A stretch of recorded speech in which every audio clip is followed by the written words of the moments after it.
don't even know if they've watched it yet, Phyllis. Lily hadn't even watched it when I spoke to her. Take it from someone who's been there. I get it. It took my kids a long time to trust me after I faked my own death.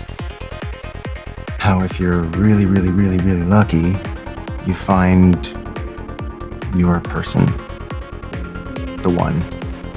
The one. What the hell are you doing here? You know what? Never mind. I don't care. Just go right back out the way you came.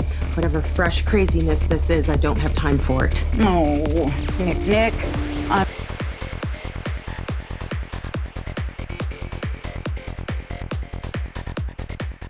Hey, my bold and the beautiful fans, welcome back to the channel. And okay, settle in, soapies, because it's Friday, September 12th, and this episode of the Bold and the Beautiful gave us a full plate of chaos with a cherry of obsession on top.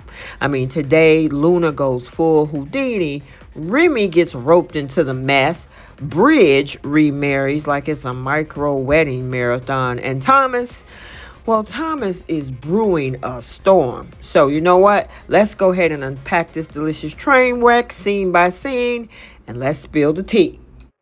So we start with Will, who, bless him, tried to serve Luna with a one-way ticket to consequencesville. He tells her straight, you targeted me, you took advantage of me, and now you gonna pay. Mic drop. He about to send that girl back to prison. But Luna, girl didn't get the memo. She bolted. She dashes out of Lee's place, bolted into an apartment, and who should be lounging there like a lost extra? Remy. Yes, that Remy. If it isn't the universe delivering bad choices on a silver platter, I don't know what is. Now, Remy's face, priceless. He's like, am I going crazy again? And I'm over here screaming like, only if you don't run, honey.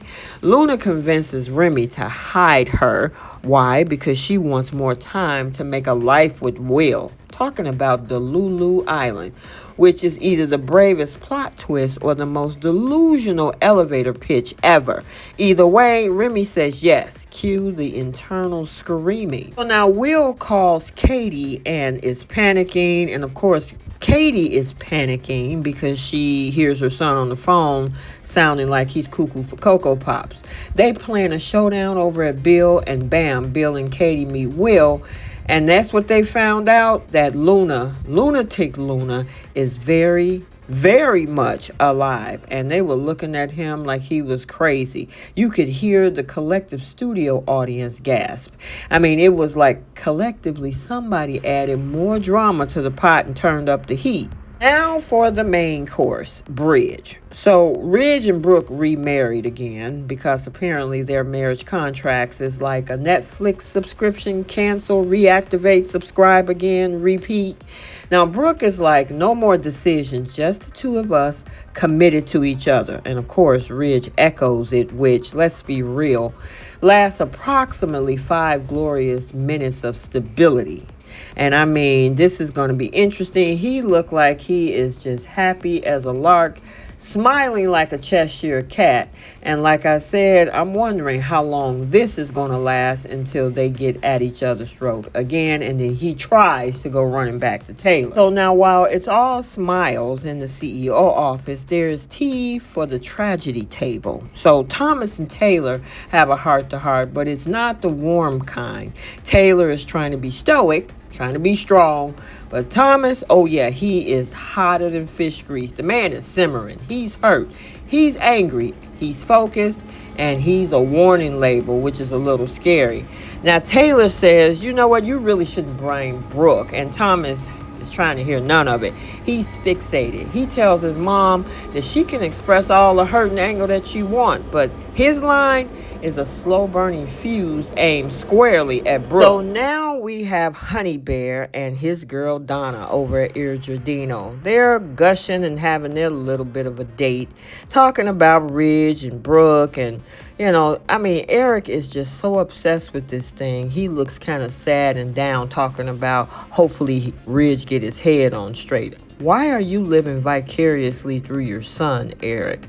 And then he said, you know what, let's go home because I think I want to eat something sweet at home. And I'm wondering if he actually talking about a slice of cheesecake at home or honey in the bedroom. Who knows?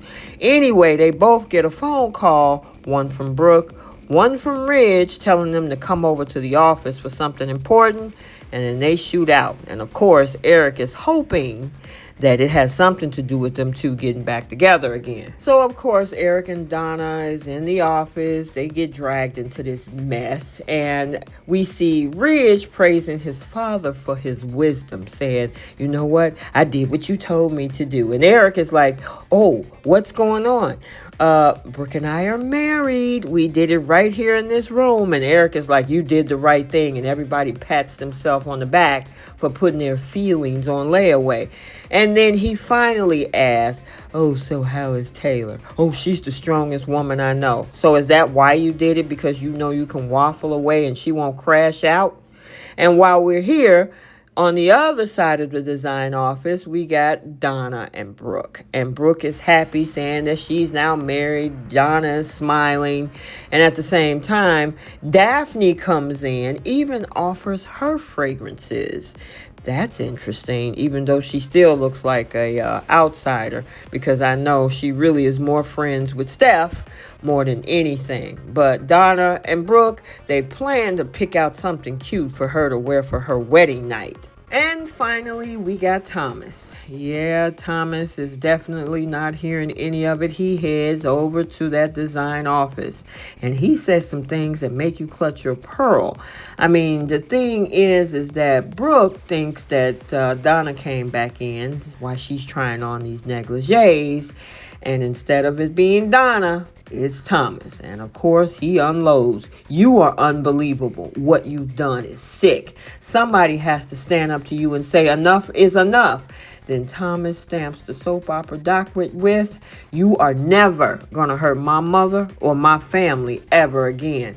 And she got that look in her eye like, oh boy, something is definitely going wrong here. Wow, that right there, that's not just a confrontation, that's a promise. And that's the kind of promise that give you chills and also the sense that something explosive is coming.